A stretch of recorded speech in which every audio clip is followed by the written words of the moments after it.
Ada sebagian pemirsa yang nanya, apakah solusinya menggunakan MMT atau SWF?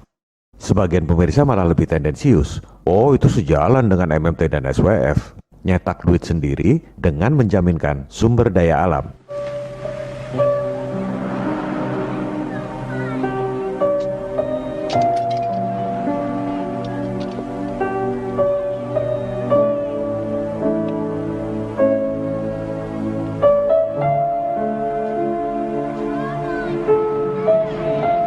Saya sebenarnya nggak suka menanggapi komentar, tapi karena dikira sama, padahal secara prinsip sangat berbeda, saya merasa perlu untuk meluruskannya.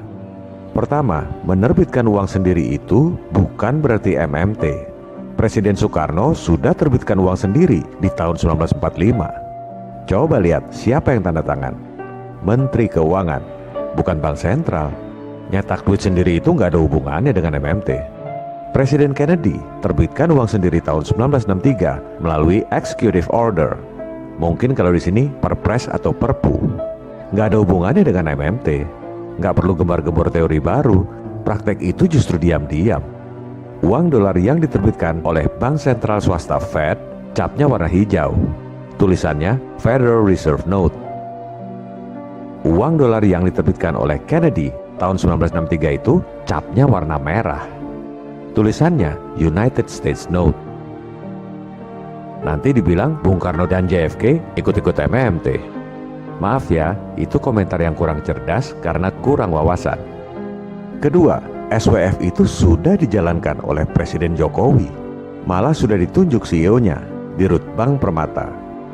SWF atau Sovereign Wealth Funds adalah investasi milik pemerintah pada produk-produk keuangan yang dibuat oleh elit global. Itu definisi yang benar.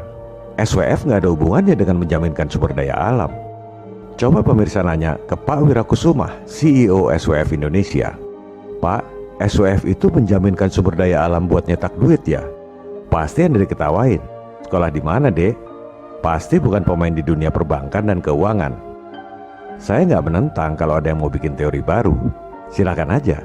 Tapi, kalau bikin teori sendiri, jangan gunakan definisi baku yang artinya sama sekali beda. Kasihan nanti rakyat jadi bingung.